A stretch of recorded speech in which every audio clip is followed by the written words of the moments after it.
The accreditation program that we use for this study is the OECI accreditation program, so the Organization of European Cancer Institutes, and they decided some years ago that it would be good to have a European accreditation program, and they look at different facets of a cancer center, both from quantitative point of view as a qualitative point of view. And it's an accreditation and designation program actually, so centers can be designated as either a comprehensive cancer center or any other type of cancer center. Well, I didn't conduct it myself, but the main author, Abby Rajan, did. But what I understood of it was that she actually selected 8 centers that already went through the accreditation process or were in the middle of it, and she wanted to speak to at least 4 stakeholders from each center. So she tried to invite 1 researcher, 1 clinician, 1 manager and 1 nurse. And she just invited, I don't know how she got the contacts, but she tried to invite at least 4 persons per institute and conduct the interviews with them. I don't think everybody responded, but I think at the end she got quite a good sample from the 8 centers.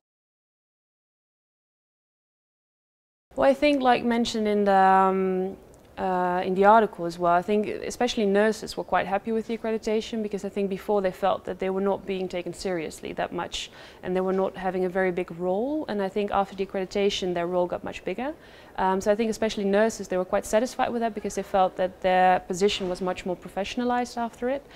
I think another thing that was very clear was that the multidisciplinary team organization especially became much better, because I think there was a remark of all reviewers that the organization of the multidisciplinary teams was not very well, and I think this is something that the staff felt that really improved after doing an accreditation like this. And I think those are probably the main, there were 4 in total, but I think these were the main important ones.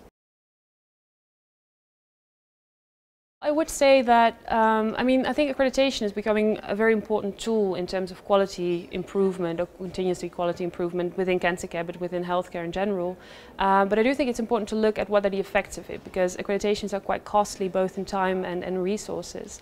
And if they don't bring you any benefits, they're not really worth doing it. So I think there should be probably more research in how effective accreditations are, because I think this is a very good first step to see, are people in the institute actually happy with doing an accreditation?